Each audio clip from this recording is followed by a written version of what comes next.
اب مجھے ایک بات بتاؤ کہ جو اللہ اتنے بڑے بڑے وعدے کر رہا ہے کہ جو میرے لیے قربانی دے گا، زنا سے بچے گا، برائی سے بچے گا، نماز پڑھے گا، روزہ رکھے گا، تو میں اس کو ایسی ایسی نعمتوں سے نوازوں گا. تو آپ کیا تصور کرتے ہو کہ جب جنت میں جاؤ گے تو وہ دال چاول لائے گا آپ کے لیے؟ ہے بھائی، وہ ایسا کچھ دے گا نا، کیونکہ اللہ میں اتنی غیرت ہے کہ اللہ اپنی طرف کنجوسی کے تانے کو پسند نہیں کرتا. یہودیوں نے نبی صلی اللہ علیہ وسلم کے دور میں ایک دفعہ یہ کہہ دیا کہ اللہ کے ہاتھ بندے ہوئے ہیں، اللہ ہمیں بہت تھوڑا تھوڑا کر کے دیتا ہے.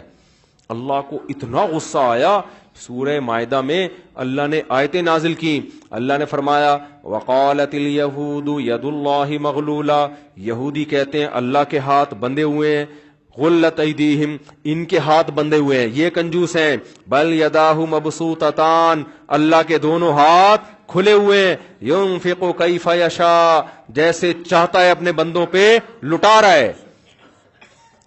اب اللہ معاذ اللہ نقل کفر غیرت نہ ہوتی تو یہودیوں نے جب اللہ کو یہ تانا دیا تو اللہ آیتیں نازل کر کے یہودیوں کو برا بلا کہتا ہے لعنوا بما قالوا، اللہ کہتے ہیں ان پر لعنت ہے، انہوں نے مجھے کنجوس کہہ دیا. غیرت ہے تبھی تو اللہ نے کہا نا. اب ایک آدمی کوئی سیٹ ہو غیرت ہی نہ ہو، آپ اس کو بولو کہ یار تو دال چاول کھلائے گا تو تیرے پہ تو یہ نہیں سوٹ کرتا یار، تو بکرے شکرے چربی میں ڈال کے ذرا کھلانا یار، تو ورنہ تجھے لوگ کنجوس کہیں گے. تو وہ جواب میں کہہ دیں تو کیا ہے یار، یہ تو ایکچولی میری تعریف ہے. تو اللہ میں چونکہ غیرت ہے نا، اس لیے اللہ نے اس تانے کو برداشت نہیں کیا. قرآن میں آیتیں نازل کی کہ لن پر لعنت، مجھے کنجوس کہتے ہیں. یداہ مبسوطتان، میرے دونوں ہاتھ کھلے ہوئے ہیں، دونوں ہاتھوں سے لٹا رہا ہوں. تو آپ بتاؤ، وہ اللہ جو اپنے آپ کو جواد اور کریم اور سخی کہتا ہے، کنجوسی کے تانے کو پسند نہیں کرتا، کیا وہ جنت میں اپنے بندوں کے لیے عیش و عشرت کا تھوڑا سا سامان رکھے گا؟ ہے بھائی، صرف اتنا کرے گا جیسے مری میں اور سوات مردان میں چشمے ہوتے ہیں بس. تبھی قرآن کہتا ہے ایسا انتظام کیا ہے جو کسی آنکھ نے دیکھا نہیں، کوئی کان اس کی حقیقت سن نہیں سکتا. وما خطر علی قلب بشر، تم تصور کرتے چلے جاؤ گے نا اس عیش و عشرت کا، تمہارا تصور جہاں ختم ہوگا جنت اس سے بھی اوپر کی چیز ہے، اس سے بھی اوپر کی چیز ہے. تو اس جنت کے مقابلے میں ان دو ٹکوں کی دو ٹکے ہیں کہ نہیں ہے؟ کچھ بھی نہیں ہے بھائی. یہ تو عمریں کتنی ہے یار، 60-70 سال، اور آدھے سے زیادہ تو میرا خیال ہو چکی ہے. یہاں تو کچھ بچے بیٹھے ہوئے وہ شاید 50-60 سال زندہ رہ لیں، باقی بہت سے تو 10-20 سال کی، وہ بھی اگر بچ گئے، ورنہ کوئی پتہ نہیں. کراچی میں تو ویسے ہی روزانہ لاشیں گر رہی ہیں، کوئی مچھر آ کے کاٹ لے گا پتہ ہی نہیں چلے گا. ابھی ایک 35 سال کی کینسر اسپیشلسٹ ڈاکٹر، کینسر کی اسپیشلسٹ، 35 سال عمر، اس کے بھائی نے بتایا میری بہن کو کینسر ہوا اور انتقال ہو گیا. جو کینسر کا علاج کر رہی ہے خود کینسر سے مر رہی ہے. یہ دنیا ایسی اس میں کوئی قرار نہیں ہے بھائی اس دنیا کو. تو اب میں حدیث مکمل کرتا ہوں جلدی سے.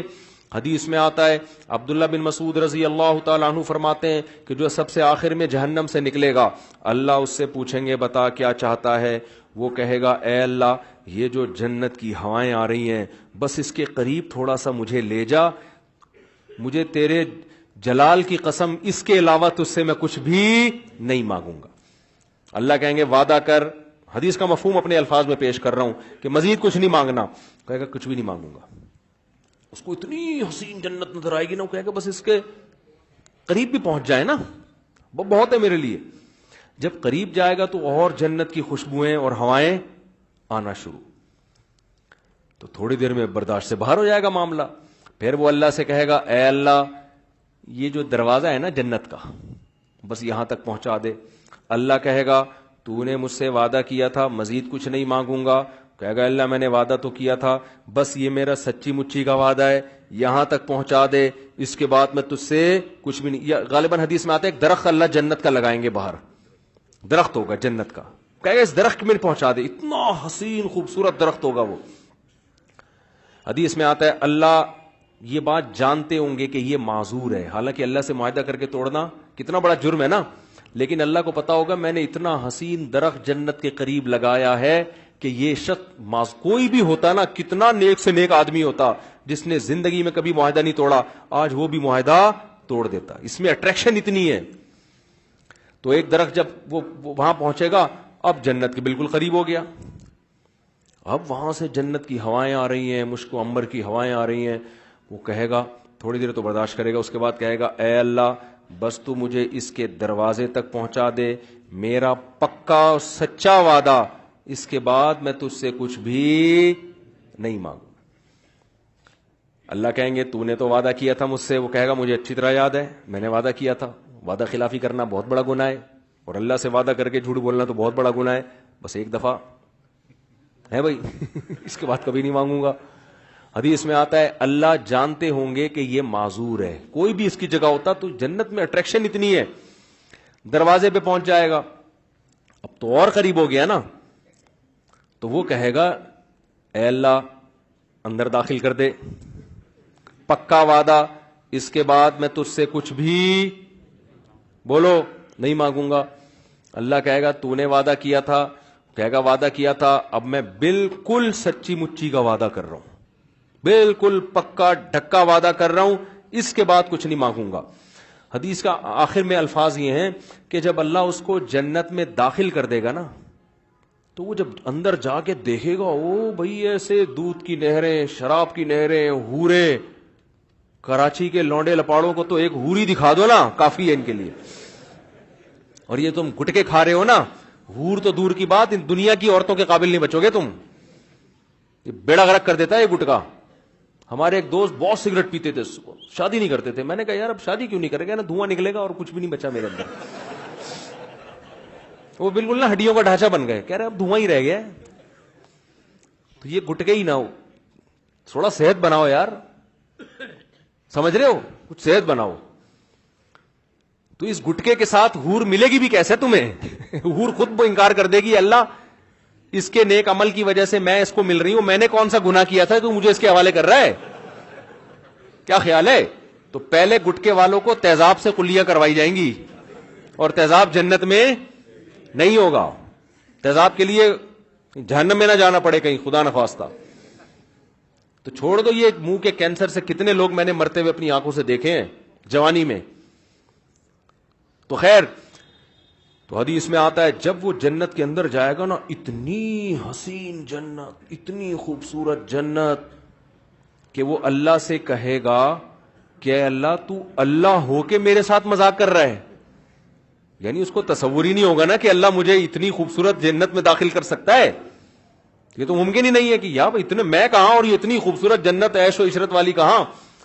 عبداللہ بن مسعود رضی اللہ تعالی عنہ، انہوں نے جب یہ حدیث سنائی تو یہ حدیث سنا کے مسکرانے لگے. صحابہ کیسے نبی سے محبت کرتے تھے یار.